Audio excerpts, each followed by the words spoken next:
may kausapa, may buntag sa tanan.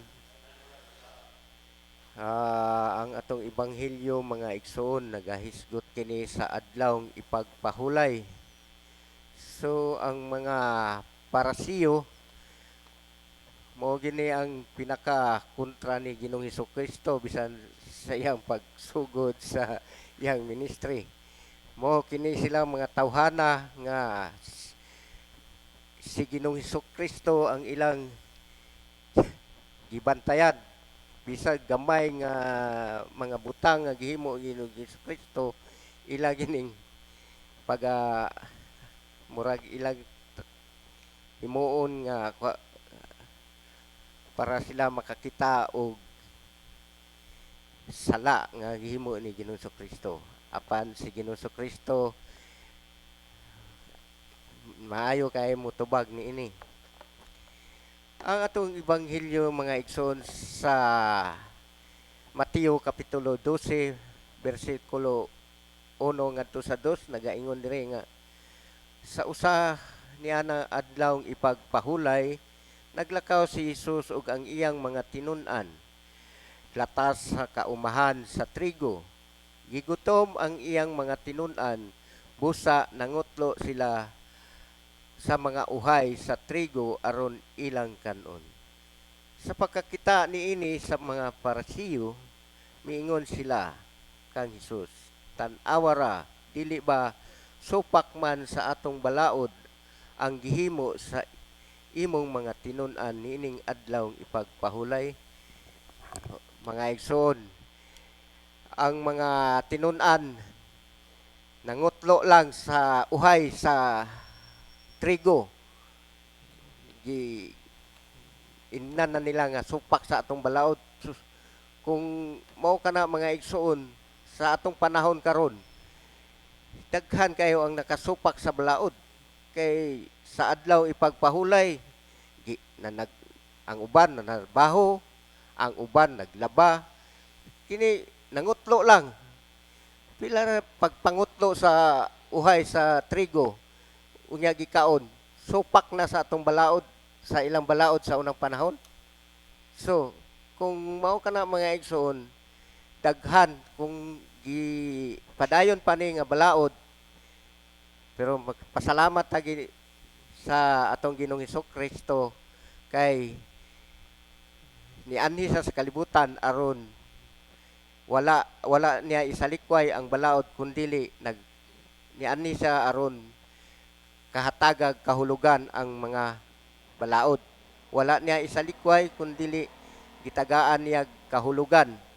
Usa magpasalamat ta kang Ginoong Hesukristo kay kung wala siya moanhi sa kalibutan aron sa paghatag sa kahulugan sa mga balaod, daghan ang kanato ang nakasupak sa balaod. Kay sa Domingo di ta magsimba kay maglaba, di ta magsimba kay magtrabaho. So dako na kanang supak sa balaod kay kita mo lang niya nangutlo lang ang mga tinun-an, giignan na sa mga parasiyo nga supak sa balaod sa atong ilang mga balaod sa unang panahon.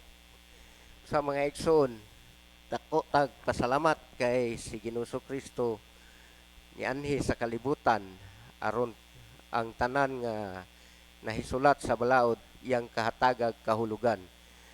Padayon mga igsoon, diri sa kapitulo 12 bersikulo 3 nagaingon si Jesus mitubag, wala ba di ay kamo makabasa sa gibuhat ni David sa dihang gigutom siya ug ang iyang mga kauban, misulod siya sa balay sa Dios ug ang iyang mga kauban mikaon sa pan nga gihalad ngadto sa Dios, bisag supak sa balaod nga mangaon sila niadtong pan nga kay ang mga pari raman ang gitugutan sa pagkaon niini. O wala ba di ay kamo makabasa sa balaod ni Moises nga sa matag adlaw ipagpahulay ang mga pari sulod sa templo nakalapas man sa balaod sa adlawng ipagpahulay, apan wala sila ilha nga nakasala. So, bisan ang mga pari, mga igsoon, kasupak yapon sa balaod sa adlaw ipagpahulay. Iyon niya diri. Bisag ang mga pari nakasupak, nakalapas. Wala may sa kasupak pero yun diri nakalapas sa balaod. Mora na mga nakalapas sa balaod. So, si Ginoong Hesukristo iyang giignan ang mga parasiyo. Kay kining mga parasiyo, mga igsoon, mao kining mga tawo nga tigpakarong ingnon atong mabasa sa mga laing mga ebanghelyo nga si Ginoong Kristo nag-ingon diri mga tigpakarong ingnon kamo. Kining mga tawo nga tigpakarong ingnon, mga igsoon, nagpatuo nga sila maayong tawo apan sulod sa ilang kasing-kasing anaa ang pagminamaot sa ilang sulod sa ilang kasing-kasing. Busa si Ginoong Kristo kahibalo ng daan unsa ang motibo sa mga parisiyo nga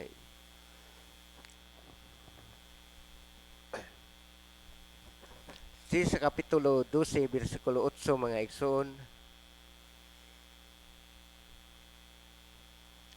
12 bersikulo 6 nagaingon diri, sultihan ko kamo nga dinhi ani ay labaw pa sa templo kun nakasabot pa lamang kamo sa kahulugan niini bahina sa kasulatan nga nag-ingon, kaluoy ang akong gusto, dili mga halad, dili unta ninyo pakasad-on ang mga tawo nga walay sala.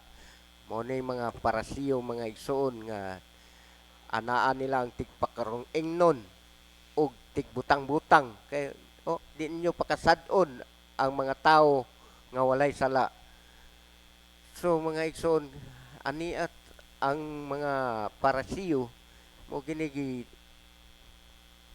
tumong ni Ginoong Kristo ni ini nga ebanghelyo nga anaa ang tigpakarong ingnon, tigbutang-butang kay nag-ingon diri dili unta ninyo pakasad-on ang mga tawo nga walay sala. Sa mga igsoon, angay kita nga magbantay kay kung kita masobrahan na pud sa atong tawhanon nga mga kinaiya, diha na magsugod ang di maayong mga buhat. Di na makahimo na ta sa pagbutang-butang sa atong isikataw bisag way sala. Makahimo na ta sa mga di maayong mga buhat, tigpakarong ingnon nga tao. Mga igsoon, pasalamat ta sa Dios kay iyang gipadayag kanato ang mga kahulugan sa mga balaod nga kaniadto lisod kayo sabton kay bisag gamay lang makasupak ka na. Pero pasalamat ta ni Ginoong Kristo kay niani sa kalibutan aron paghatag og kahulugan niini nga mga balaod. Sa kapitulo 8 bersikulo 12, kapitulo 8 nagaingon diri, kay ang anak sa tawo mao ang magbuot sa angayng buhaton alang sa adlawng ipagpahulay. Usa si Ginoong Kristo mao gyud ang magbuot kay siya man ang ulo sa iglesia ug kita mga anak sa angay ta mosunod kaniya sa tanan natong mga buhaton. Diri sa San Marcos kapitulo 2 bersikulo 27 nagaingon diri, unya miingon si Jesus, ang adlawng ipagpahulay gibuhat alang sa tawo, apan wala buhata ang tawo alang sa adlawng ipagpahulay. Mga igsoon, hinaot nga atong pamalandungan ang adlaw ipagpahulay at kay nagaingon ang Ginoo, balaanan ninyo ang adlaw ipagpahulay. Sa may adlaw ipagpahulay mga igsoon, mao kini ang adlaw sa Ginoo nga angay ta magsimba kaniya, magdaig kaniya, kay gihatagan ta niya unom ka adlaw nga pagtrabaho, ug ang ikapito mao ang adlaw ipagpahulay. Dili pahulay mga igsoon nga wala tay angay buhaton. Di kay ang mga parasiyo ang ilang pagsabot sa adlaw ipagpahulay, pahulay yun, di ka magtrabaho, di unsa na lang mga igsoon kung nay tabangunon nga himalatyon, di ba ta angay mo tabang, di na lang ta mo arsa busa.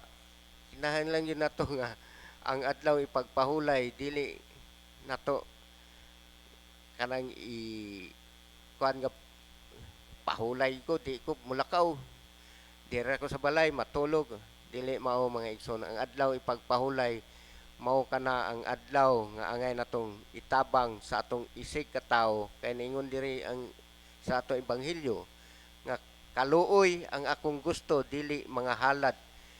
Kaluoy ang atong mga kaluoy sa atong isig ka tawo, pagtabang sa mga masakiton o pagdasig sa mga maluyahon, katong mga gibugatan sa mga dagkong problema, mao kanang atong himuon nga magdasig dasigon nato katong mga tawo nga nawad-an na sa paglaom, labi na gyud mga igsoon ang naa sa presohan, kay mao gini sila ang mga tawo nga mga dagkog problema.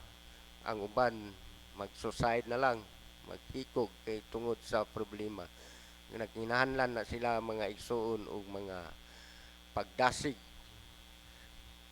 usa mga igsoon sa naot nga atong pamalandungan kanunay ang adlaw ipagpahulay, dili nato iliteral nga pahulay, kay kung ato iliteral nga pahulay wa gitay mahimo. Kay naaram ta puyo sa balay sa mo yung gingon ni kaluoy ang gusto sa Ginoo, dili mga halad. Na ato ebanghelyo palihog man